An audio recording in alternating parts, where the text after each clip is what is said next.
안녕하세요. 옛이야기입니다. 옛이야기의 사연을 여러분들에게 읽어드릴 DJ 유진입니다. 구독과 좋아요는 채널 운영에 큰 힘이 됩니다. 꼭 부탁드리며 저는 여러분들의 댓글도 모두 읽고 있으니 댓글도 많은 참여 부탁드립니다. 그럼 오늘의 사연 바로 시작할게요. 너만 아니었어도. 제가 살면서 가장 많이 들은 말을 꼽으라면 단연 이거였죠. 그리고 두 번째가 재수없는 이라는 말이었습니다. 인정할 건 인정해야겠죠. 맞아요. 저는 사실 태어날 때부터 불운한 아이였습니다. 원래 저는 쌍둥이였다고 해요. 딸과 아들. 하지만 탯줄에 목이 감겨서 제 남동생인지 오빠인지 모를 가족을 잃었죠. 거기에 더해 어머니도 자궁에 문제가 생겨 다시 아이를 낳을 수 없게 되었습니다. 물론 그게 제 탓은 아니었다고 생각해요. 하지만 조부모님의 생각은 달랐습니다. 제가 밥을 조금만 많이 먹어도 끈질긴 목숨을 연명하려고 한다. 욕심이 많으니 혼자 살겠다고 장손을 죽였다. 라며 험한 말을 하셨어요. 엄마 제발 그만해. 아이가 무슨 죄가 있다고 그래. 아직 어린애한테 못하는 소리가 없어 엄마는. 내가 뭘? 그럼 우리 집이 손이 귀한데 예쁘게 보여? 멀쩡한 내 손자 죽이고 혼자 잘 먹고 잘 싸고 잘 살면 그게 곱게 보이겠냐고. 아휴, 얼굴만 보면 속이 뒤집혀서. 여보, 당신이라도 좀 애를 챙겨. 엄마라는 사람이 어째서. 유일한 제 편이었던 아버지는 어머니를 흔들었지만 어머니의 반응이 오히려 더 싸늘했죠. 왜냐하면 할머니가 첩이라도 들여서 아들을 보겠다는 말을 계속했기 때문이었습니다. 이 때문에 어머니는 저를 벌레 보듯이 했어요. 모든 책임이 다 저에게 있다고 생각했습니다. 억지죠. 어린 저도 그 말이 얼마나 억지스러운지 모르지 않았습니다. 그런데 제가 인정한 이유는 확실했죠. 마른 하늘의 날벼락이라는 말 아시나요? 저는 진짜 그 날벼락을 맞았습니다. 그때가 11살인가 12살인가 정확히 기억은 나지 않지만 성묘를 하러 가던 중에 기절했죠. 솔직히 너무 순식간에 일어난 일이라서 기억이 없어요. 손과 발이 의지와는 상관없이 파르르 떨리고 있다는 느낌. 실제로 이 일은 자그마하게 지역 신문에 걸리기까지 했죠. 기적적으로 살아난 어린아이, 그 비슷한 제목으로 신발 밑창이 뚫려서 시커멓게 탄 사진과 함께 말입니다. 저는 그 일로 인해서 몸을 움직이지 못한 채로 병원 신세를 져야 했어요. 전신 마비가 온 거죠. 꾸준한 치료와 어린 나이 덕분에 1년의 시간이 걸려 다른 사람들과 크게 다르지 않게 생활하고 걸을 수 있게 됐습니다. 정확히 다른 아이들에 비해서 1년 반이 차이가 나게 되었죠. 학년을 맞추기 위해 반년을 쉬었고 이로 인해 제 인생은 완전히 꼬이게 되었어요. 또래 친구들과 학교를 다니지 못하게 된 것이 생각보다 큰 영향을 줬죠. 친구들이 2살이 많은 저를 언니라고 불렀으니까요. 학교에 전혀 적응하지 못했습니다. 딱히 괴롭힘을 당한 것도 아니었지만 계속 겉돌기만 했죠.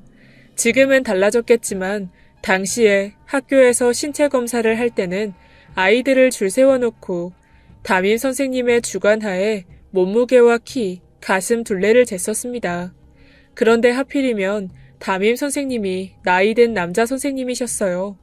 얼굴에 입체적으로 튀어나온 큰 점이 있는 선생님.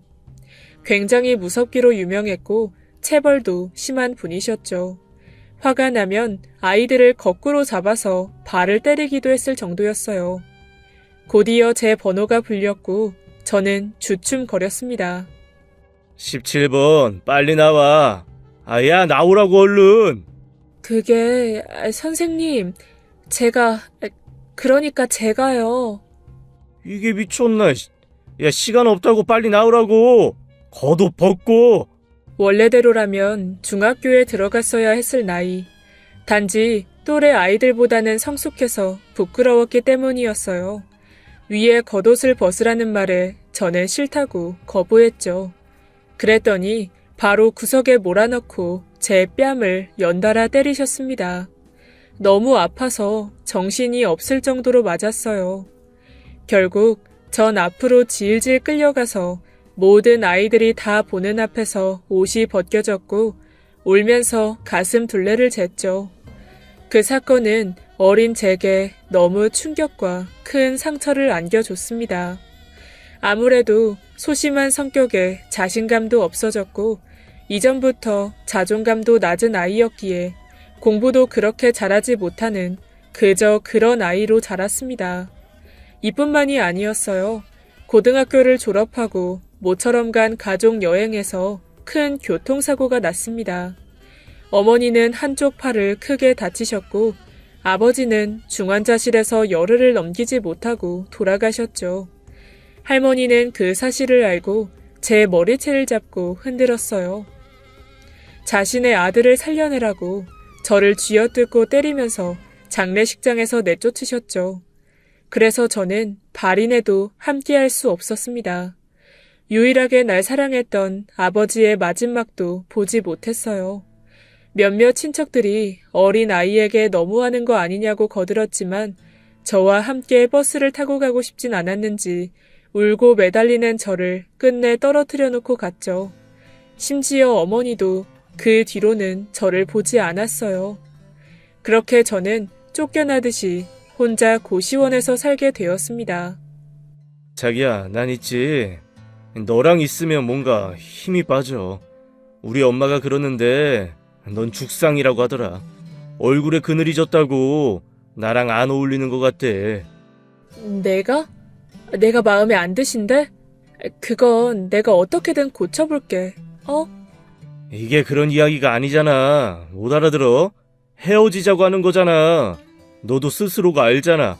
그러니까 매번 재수없다고 하고 모든 게 본인 탓이고 옆에 있는 사람이 얼마나 그게 답답한 줄 알아? 나도 숨이 막힌다고 정말 너랑 있다 보면 진짜로 재수 온 붙는 기분이 든단 말이야. 알아?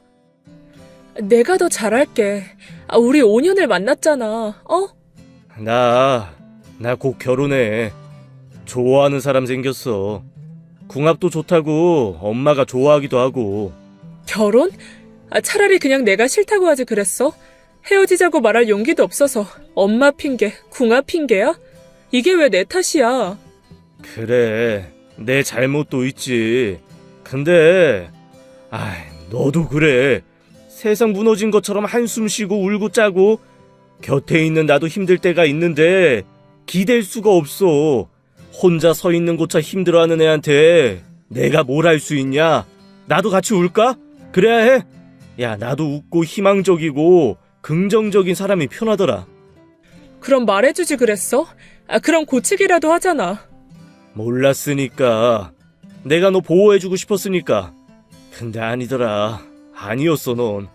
너라는 여자는 늘 우울함에 들어갈 준비하고 있는 사람처럼 보였어.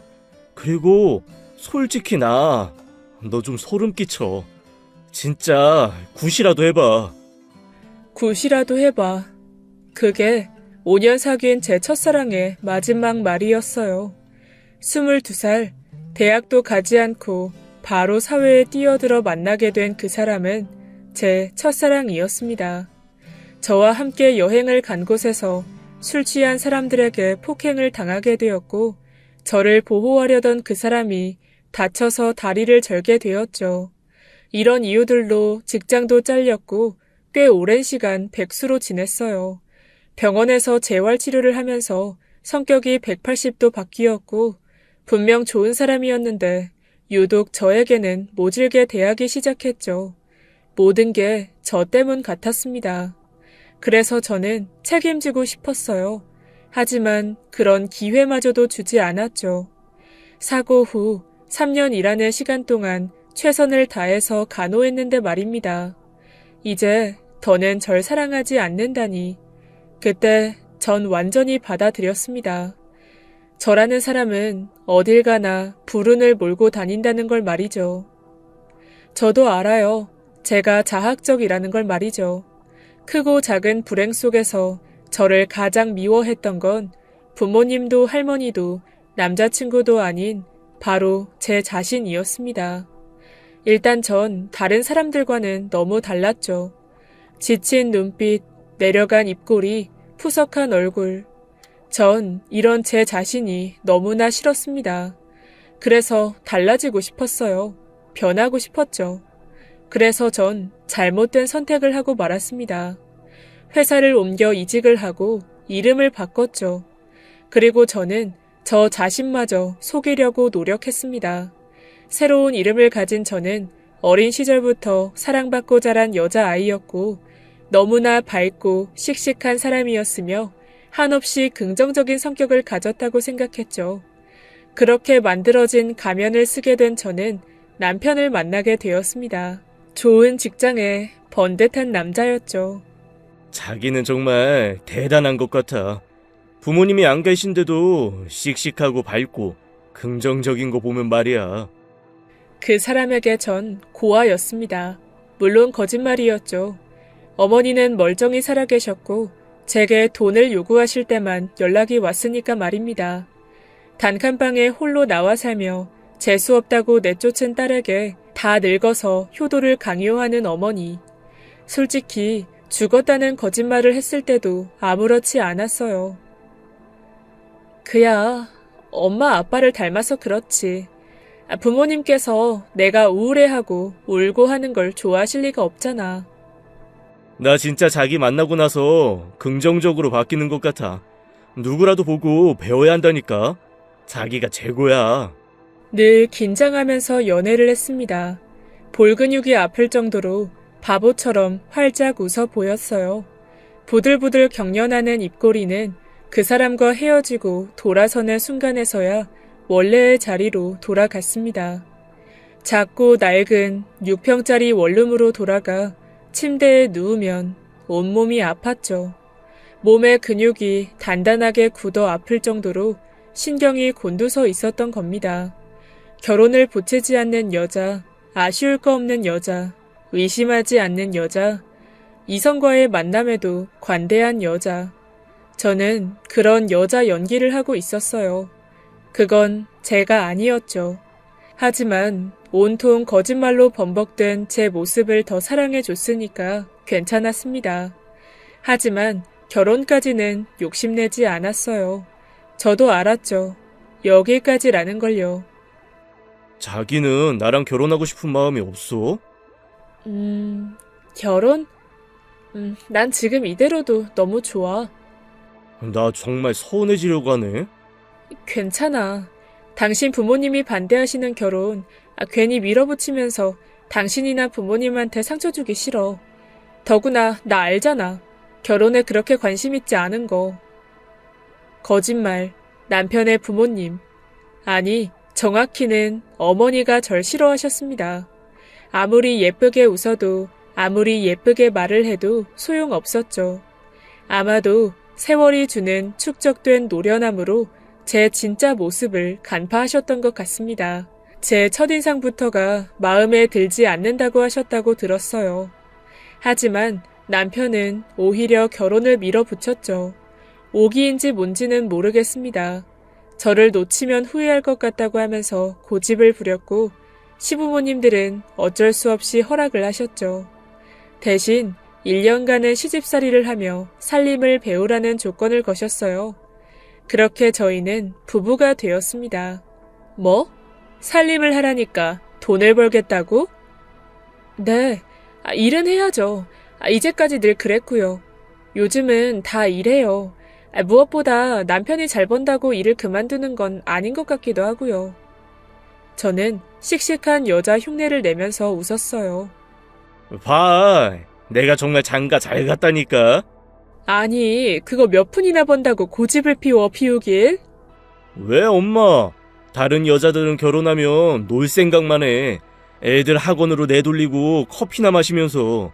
그런데 이 사람 절대 그러지가 않아. 좋잖아. 뭐, 그야 그렇지. 그래도 집안일이라는 건 그렇지가 않아. 괜찮아요, 어머니. 저 정말 잘할게요. 하지만 실상은 달랐죠. 저는 당장 돈이 필요했던 겁니다. 어머니에게 줄 돈이 먼저 간 자신의 아들과 남편을 생각하면서 술에 취해 있을 돈이요. 특히나 몰래 한 결혼을 지키기 위해서 모든 게 제 탓이라고 믿는 어머니의 당연한 요구를 들어줄 수밖에 없었습니다. 그럼 좋다. 내가 그 돈을 주마. 우리 가게에서 일을 해보던가 요리도 배우고 하면 좋지 않니? 쉽지 않았어요. 문제가 생긴 건 고속도로 휴게소에서 식당을 운영하고 있었던 시부모님을 돕기 시작하면서부터였습니다. 손이 왜 그렇게 굼떠? 빨리빨리 치워야지. 주문 들어왔잖아. 그럼 빨리 반찬부터 놓고. 죄송해요. 금방 할게요, 어머님. 웃지만 말고 얼른 하라고. 빨리. 쉬지 않고 몰려드는 손님에 좁은 가게 안에서 몸을 부딪히며 하는 일은 제게 너무 버거웠죠. 그래서 제가 훌륭하게 소화하고 있던 가면은 점점 벗겨지기 시작했습니다. 난생 처음 해본 일에 실수하고 깨먹고 태워먹기 일쑤였죠. 더구나 집으로 돌아와서도 모든 청소와 빨래를 도맡아 하다 보니 피로는 더해졌고 남편에게 이전에는 보이지 않았던 모습까지 보이게 되었습니다. 남편이 싫어하던 여자의 모습, 아니 원래 제가 가지고 있던 모습이었죠. 너무 힘들어서 못하겠어. 그냥 차라리 일을 하지. 당신 어머니는 어떤 줄 알아? 매일 소리 지르고 잔소리하시고. 내가 뭐 직원이야? 아니, 아예 노예 취급을 하셔. 그래서 뭐 어쩌라고. 당신 조건 받아들여줬잖아. 솔직히 당신이 뭐가 있어. 직업이 좋길래 학벌이 좋아. 나이 든 시부모님 일 좀 돕는 게 그렇게 짜증낼 일이야? 언제는 부모님처럼 모시고 살고 싶다더니 거짓말이야? 내 말은 그런 게 아니잖아. 해도 너무 심하니까. 나도 밖에서 일하고 왔어. 집에 들어오면 좀 쉬자. 왜 안 하던 짜증에 투정해? 진짜 나도 미치겠다. 술 마시고 들어온 게 일이야? 난 이제야 앉았어. 당신도 좀 도와주던가. 나 혼자 이 큰 집 빨래며. 그만 좀 해. 그래서 이혼이라도 하게? 요즘 당신 정말 많이 변했어. 인상만 쓰고 웃지도 않고. 솔직히 굉장히 힘들었습니다. 불행 중에 만난 행운이라고 생각했던 남편조차 제 편이 아니었죠. 딱 1년만 참고 살면 그만이라고 했지만 막상 그때가 되니 말이 달라지더라고요. 전 점점 무너져가기 시작했죠. 다시 이전처럼 저는 돌아가고 있었어요. 저 자신이 불행하다는 걸 이야기하기 시작했고 재수없다는 말을 썼으며 우울함을 그대로 드러냈죠. 저를 보고 한숨만 쉬는 남편에게 이혼하자는 말도 꺼내지 못했습니다. 뱃속에 그 사람 아이가 있었기 때문이었어요. 적어도 제 아이만큼은 저처럼 불행하지 않기를 바랬죠. 아가, 딸이든 아들이든 난 무조건 널 사랑할 거야. 불행도 유전일지 모르겠습니다. 결국 저는 몇 달이 지나지 않아 아이를 잃고 말았죠. 충분한 휴식을 취하지 못하고 일을 계속해온 까닭이었습니다. 아이를 가졌을 때도 많이 움직여야 아이가 건강하고 운동이 된다며 시어머니께서는 제게 집안일 전부를 시켰죠. 허무함과 미안함에 저는 그날 너무 많이 울었어요. 그리고 그런 상황에 남편도 정신을 차렸는지 분가를 결정했죠. 오래되긴 했지만 아파트 봐뒀어. 우리 나가자. 일도 잠깐 줬고 부모님께는 내가 잘 말씀드릴게. 아파트? 우리 시댁에서 나가는 거야? 그래. 이제 충분히 살림 배웠잖아. 새로 시작해보는 거야. 신혼처럼 말이야. 딱 3년 만에 저희 부부는 시댁에서 나왔습니다. 제가 결혼자금으로 모아뒀던 돈과 남편의 돈을 더해서 서울 외곽에 20년 된 아파트에 들어갔어요. 꿈에 부풀어서 하루에 한 번씩 볼을 꼬집어보는 행복을 태어난 지 33년 만에 느끼게 되었죠. 누가 시키지 않아도 방을 쓸고 닦았어요. 내 집이라는 생각에 피곤한지도 몰랐습니다. 이제 나도 정말 평범하게 살 수 있겠다 하는 생각이 들었죠. 하지만 너무 안심을 했던 탓일까요? 분가한 지 반년이 조금 지났을 때 남편이 제 어머니의 전화를 받고 말았습니다. 그저 제게 전해주려고 대신 받은 전화 한 통으로 제 어머니가 살아있다는 걸 들키고 말았죠. 진짜 미쳤구나. 당신 미쳤어. 아무리 그래도 살아있는 어머니를 죽었다고 이야기한다고? 그게 말이 돼? 일부러 그런 건 아니었어. 결혼을 하게 될 줄은. 아무리 그래도 이건 아니지. 그거 말고 또 속인 거 없어? 내가 미안해. 하지만 그게 전부야. 그 이상은 그래, 없진 않아. 전 제가 속였던 모든 과거를 실토했습니다. 어린 시절 방인되어 길러졌다는 것, 어머니가 알코올 중독자라는 것, 남자친구가 떠났다는 것, 성격을 바꿨다는 것까지 말이죠. 애초에 속였던 부분에 대해서는 제 잘못을 인정했고 잘못했다고 빌었습니다. 어쩔 수 없었다고, 살고 싶었고 사랑받고 싶었다면서요. 하지만 남편은 쉽게 용서하진 않았죠. 소름 끼쳐. 당신 소름 끼친다고. 어머니가 하신 말이 다 맞았어. 부모님 사랑받고 자랐다기에 너무 어둡다고 그늘 졌다고 하더니. 그늘이 뭐, 그게 뭐 어때서? 저는 소리를 꽥 질렀습니다. 눈물이 쏟아져 나왔죠. 그늘, 그게 대체 뭐라고? 그 뒤로 남편은 제게 말 한마디도 걸지 않았습니다. 우리 부부 사이에는 균열이 가기 시작했죠. 그리고 그 불길한 균열은 다른 곳에도 시작되었어요. 그건 바로 저희의 아파트였습니다. 이사 오기 전에 도배와 장판을 이전 주인이 해주고 갔는데 몇 달을 지내다 보니 하자가 나타나기 시작했어요. 일단 곰팡이가 문제였죠. 근본적으로 집안 곳곳에 약간의 누수가 있었습니다. 이 때문에 천장부터 시작되어 곰팡이가 번져나가고 있었던 겁니다. 천장부터 엉망이네. 지하 주차장도 벽에 금 가서 물 나오더라. 재수가 없어도 정말 진짜 지긋지긋하다. 정말 당신. 이게 왜 나 때문이야? 아파트도 당신이 계약했어. 그리고 제대로 알아보지 않고 사자고 한 것도. 이쯤 되면 본인이 문제라는 생각 더 안 들어? 그 남자가 왜 널 버렸겠어? 장애인 된 거라며. 내가 서둘러서 계약을 진행했는데 그게 내 탓이야? 당신이 주구장창 울고 짜고 하니까 나온 거 아니야. 남편은 허락이라도 받았다는 듯이 모든 책임을 저에게 전가하기 시작했어요. 그리고 잘 다니고 있던 제약회사까지 휘청거리자 그 일이 시어머니 귀에 들어가는 건 얼마 걸리지 않았죠. 제게 노골적으로 이혼을 종용하더군요. 그래도 버텼습니다. 하지만 남편이 보란듯이 다른 여자와 함께 저희 집에 왔을 때 포기했죠. 저는 당장이라도 이 불행의 근본적인 원인을 끊어내고 싶었어요. 그래, 이혼하자. 이혼해줄게. 됐어? 잘 생각했어. 내가 이 집 줄게. 위자료라고 생각해. 이 정도면 나 꽤 좋은 사람 아니냐? 이 집도 너한테 과분하잖아. 그 사람은 선심을 쓰듯이 제게 곰팡이가 가득 핀 집을 넘겨줬죠.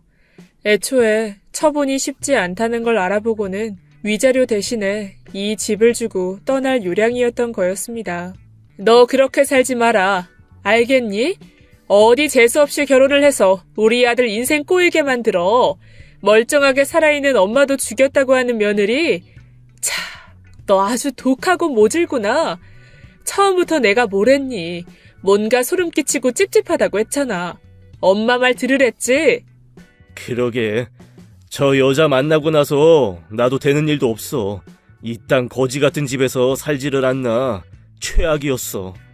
이 아파트 주는 것만 해도 감사한 줄 알아. 알겠니? 싫어요. 적어도 어머니는 그런 말 하시면 안 되죠. 저 3년을 꼬박 일했어요. 그런데 돈 한 푼 주셨어요? 주말도 없이 일했고 집안일까지 다 제가 했어요. 그리고 이 집 살 때 제 돈이 절반이었고요. 근데 제가 왜 고마워해야 하는 건데요? 대체 뭐가 고마운 건데요? 몸을 떨면서 울먹이는 저를 보고도 시어머니는 혀를 찼습니다. 꼴을 보니 정말 오던복도 다 날아가겠다. 이래서 팔자 도둑질은 못하지. 넌 그냥 평생 혼자 살아라. 전 결국 이혼을 당하고 말았습니다. 제 모습을 꼭 닮은 그 아파트에 홀로 지내면서 저는 죽기로 결심했어요. 전 누구보다 행복하게 살고 싶은 것도 아니었죠. 그냥 평범하게 살고 싶었던 게 전부였습니다. 하지만 그것도 저에게는 사치였던 거였죠. 그래서 전 그날 이후에 수면제를 모으기 위해서 정신과를 다니기 시작했습니다. 가자마자 바로 얻을 수 있을 줄 알았는데 그건 아니더군요. 각종 검사를 받고 상담도 하게 되었죠. 어쩌다 보니 속 이야기를 다 털어놓게 되었습니다. 어차피 떠나려고 결심한 마당에 저도 한 번은 솔직해지고 싶었거든요. 네? 어머니를 데리고 오라고요? 네, 가족이 근본적인 원인이라고 할 수 있어요. 이런 경우에 가족들의 문제도 진단을 해보면 좋습니다. 그러면 수면제를 처방해 주시나요? 상담 후에 진행해 드리도록 해보죠. 자꾸만 늦춰지는 처방에 저는 조바심을 냈고 난생 처음으로 어머니에게 직접 연락했죠.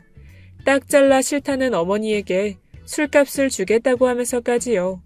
다행히 약속은 지켜졌습니다. 어머니와 의사는 한참 동안 상담을 했고 제게는 수면제가 처방되었어요. 그런데 문제가 생기고 말았죠. 어머니가 저의 집으로 들어오겠다고 고집을 피우기 시작한 겁니다. 싫다고. 나 혼자 살 거야. 그러니까 제발. 갈 곳이 없는데 어째. 나 이 겨울에 나가서 잘까? 넌 내가 죽어야 속이 시원해. 그런 거야. 최악이었죠. 부들부들 손을 들고 있는 어머니, 곰팡이 냄새가 가득한 집, 그리고 죽기로 결심한 저까지 총체적인 불행들이 모두 한자리에 있는 건 고역이었습니다. 죽음으로 내모는 느낌마저 들었어요. 죽음에 대한 의지가 혹여나 약해질까봐 삶이 저에게 한 가닥의 희망도 주지 않으려는 것 같았죠. 그나마 제가 견딜 수 있었던 건 수면제를 거의 다 모았기 때문이었습니다. 저는 주변을 정리하기 시작했고 보험 수급자 이름도 어머니로 변경했죠. 그리고 제 생일날에 맞춰 잠든 어머니를 확인하고 화장실로 가 문을 걸어 잠그고 약을 몽땅 털어 넣었습니다. 애초에 나 같은 건 태어나지도 말았어야 됐는데 탯줄을 목에 감고 태어나야 했던 건 나였어. 아랫배는 뜨거워졌고 호흡은 잦아들었고 정신은 몽롱해졌죠. 제 숨소리, 심장소리가 귀에 울렸고 점점 멀어지기 시작했어요. 죽음이란 이런 느낌이구나 하는 생각을 하며 눈을 감았습니다. 그런데 정신이 들었을 때 저는 병원에 누워 있었어요. 제가 살아있다는 걸 알게 된 순간 저는 순간 소리를 질렀고 몸을 비틀었죠. 왜 난 죽지도 못하는데? 왜? 내가 태어난 것도 마음대로 못했는데 왜? 눈물이 줄줄 흘러나왔어요. 어머니는 그런 저의 몸을 잡고 끌어안았습니다. 전 그런 어머니를 밀어내고 또 밀어냈죠. 선생님이 그러더라. 너 죽으려고 하는 것 같다고. 나더러 너 살리라고 그러시더라. 부모라면 그래야 된다고. 에휴, 내가 미쳤지. 어린 너한테 그러면 안 되는 건데 내가. 왜? 술값 줄 딸이 없어지면 싫어서 그래? 그러냐고. 어머니는 입술을 꽉 깨물고는 제 뺨을 툭 치셨습니다. 의지와는 상관없이 떨리는 그 손에는 힘조차 실리지 않는 듯 했죠. 내가 왜 손이 떨리는데? 나 술 안 먹었어. 너 죽는다고 하니까 정신이 들더라. 나도 애미야. 이제부터라도 내가 엄마 노릇 할 테니까. 에휴, 제발 죽지는 마. 어머니는 제 앞에서 무릎을 꿇고 비셨습니다. 그 병실 안에는 어린 시절 저를 외면하던 젊은 여자의 모습은 보이지 않았어요. 바짝 말라 등이 굽이굽고 눈빛이 불룩한 한 늙은 여자만 있었죠. 실제로 병원을 나온 뒤 어머니는 저를 돌보기 시작했습니다. 마치 초보 엄마처럼 눈치를 보고 안절부절하면서 굉장히 서툴지만 저를 위해 분명하게 노력하고 계셨죠. 꾸준히 병원도 갔고 약물 치료도 받기 시작했습니다. 확실히 어머니는 달라져 있었어요. 하지만 몸의 상태는 갈수록 나빠졌죠. 식은땀을 흘리기도 하고 혼잣말을 중얼거리기도 했습니다. 정신과 의사 선생님은 제게 알코올 중독을 이기는데 엄청난 고통이 있음을 가르쳐 주셨죠. 어머니는 노력하고 계세요. 이제 따님 차례죠. 그렇게 우리는 조금씩 서로에 대해서 알아가게 되었습니다. 엄마, 나 얼굴에 그늘이 있어? 있지. 시원한 그늘이 있지. 시원한 그늘?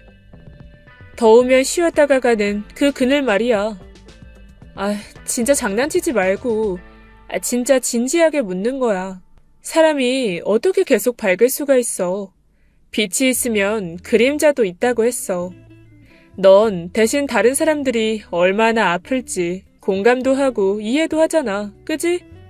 아파본 사람만 아픈 걸 이해하는 법이야.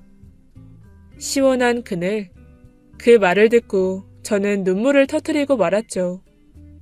아니, 얘가 왜 갑자기 울어? 어? 진즉에 그렇게 말해주지. 엄마가 미안하다. 엄마도 제정신이 아니었어. 그게 뭐라고 별것도 아닌 말이 제게는 굉장한 위로가 되어 주었습니다. 그리고 동시에 제게 꿈을 심어 주었죠. 아파본 사람만이 이해할 수 있는 아픔. 전 상담사 자격증을 땄어요. 그리고 민간 자격증에서 아동 상담사 자격증도 취득했죠. 정확히 어디라고 말할 수는 없지만 저는 상담 관련 일에 취업도 성공하게 되었습니다. 그게 딱 3년 전 일이 되었어요. 어머니는 여전히 치료를 꾸준히 받고 계시죠. 일을 하면서 1년 전 만나게 된 좋은 사람도 생겼습니다.